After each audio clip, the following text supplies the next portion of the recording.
Thank you very much indeed. Well, for me also it is a delight to return to Durham. When I first came to Durham, we lived in the reflected glory of John Inch, who had been the president of the Union Society and whose legacy in St Chad's College was one that we knew. John always made us feel better. So, John, you've made me feel a lot better about what I'm about to say in terms of how we might disagree well.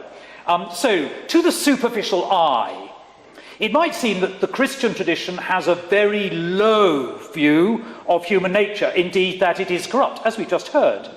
Those doom paintings that depict ghoulish devils scooping the dead into the fires of hell could appear, albeit mistakenly, to be a literal depiction of the words of Jesus Christ himself, who speaks of such flames in the Gospel. When a formidable Reverend Mother warned a very elderly, independent-minded sister about being destined for those flames, where there is weeping and gnashing of teeth, the sister responded, "I haven't got any teeth." "Teeth will be provided," said Reverend Mother. But, a closer reading of the Bible gives us an overwhelming sense that this fire is a furnace of love that refines and purifies, and from it comes the purest and most magnificent gold. Indeed, medieval descriptions of God paint the Creator in a robe of fiery light, echoing the words of the psalmist, "Thou deckest thyself with light, as it were with a garment." That gold is the essence of the nature of the human person who is made in the image of God, the evil of which we are capable in our words, thoughts, actions, personal life, social structures and processes, about which we've just heard. They are symptoms of the misuse of our capacities and our freedom.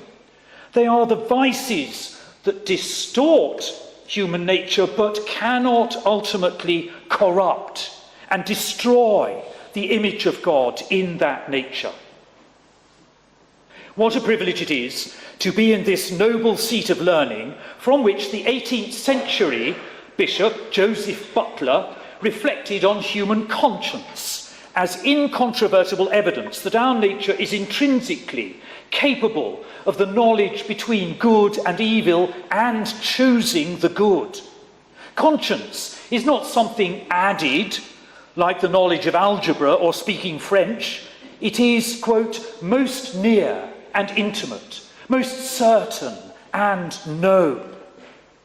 Butler himself was influenced by the third Lord Shaftesbury, the philosopher who bequeathed to his descendants a sense of the dignity of human nature that gave foundation and impetus to the abolition of the slave trade. Shaftesbury describes conscience as a reflective principle by which nature forces us to, quote, endure the review of mind and actions, to have representations of oneself and one's inward affairs revolving in the mind. Now, this somewhat philosophical articulation of conscience that we hear in the 18th century finds a new expression in the 19th century through the fine mind of St. John Henry Newman. Moving on from a philosophical attention to human nature as the seat of reason, in the exercise of conscience, Newman explores conscience as also the instinct for faith in God and evidence of human nature that is fallen but not corrupt.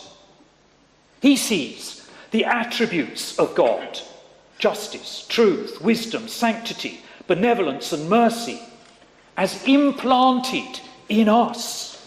Here are the attributes that St. Thomas Aquinas sees as, quote, an expression of the divine light in us, a participation in the eternal law of the rational creature. And Newman boldly calls this conscience, the emblem of the image of God in our nature. Conscience, says Newman, is a messenger from God in our nature and by grace, and it speaks to us behind a veil. I find Newman a great comfort, not because he's easy reading, he's not, but because he is a romantic, releasing a theological instinct in our nature, whereby in art, music, drama, and poetry, we see a little beyond the veil, the beauty of our nature in its best and truest self. And what more, it is destined to be in heaven. So art, in all its many forms, is the residual evidence of our pre-lapsarian condition in the Garden of Eden, of our nature in friendship with God, in harmony with creation.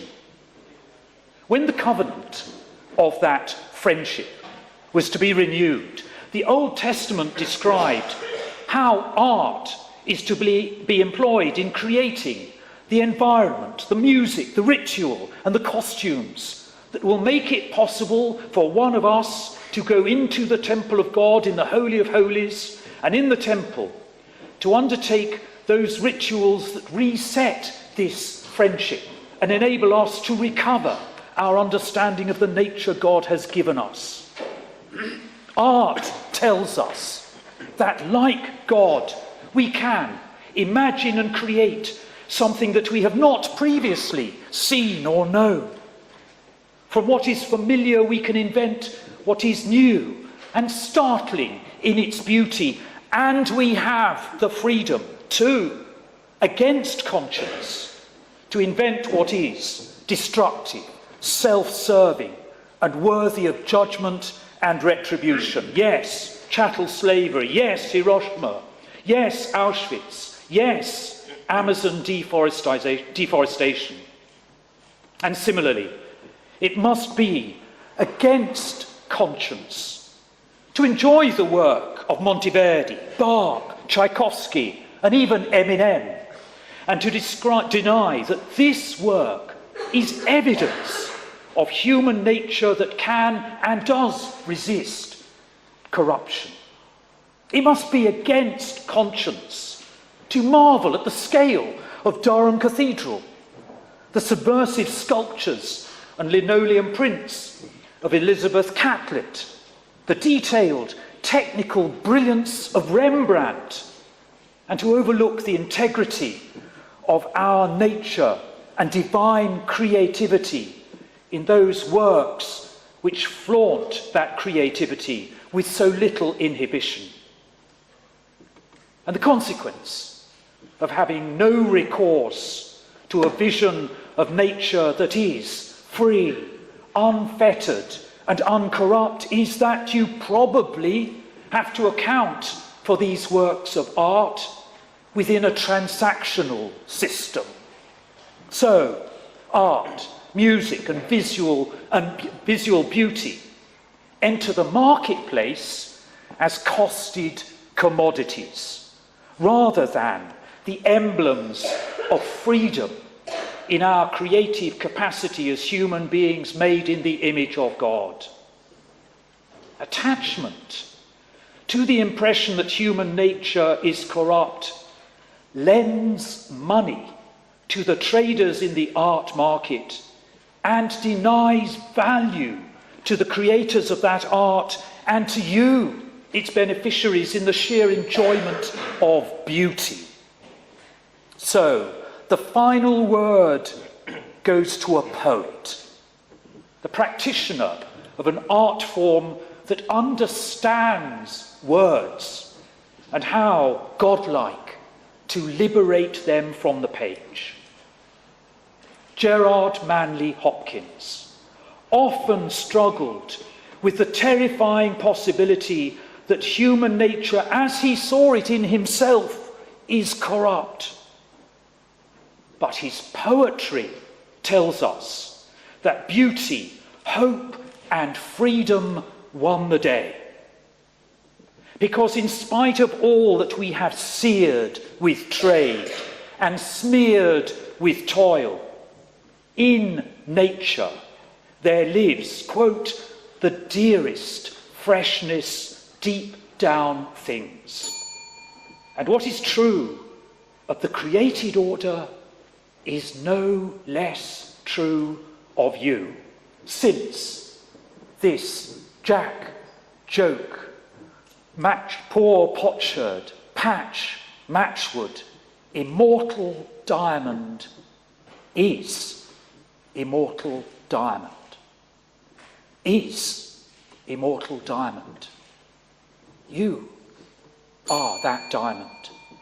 Please, please oppose this motion. Thank you.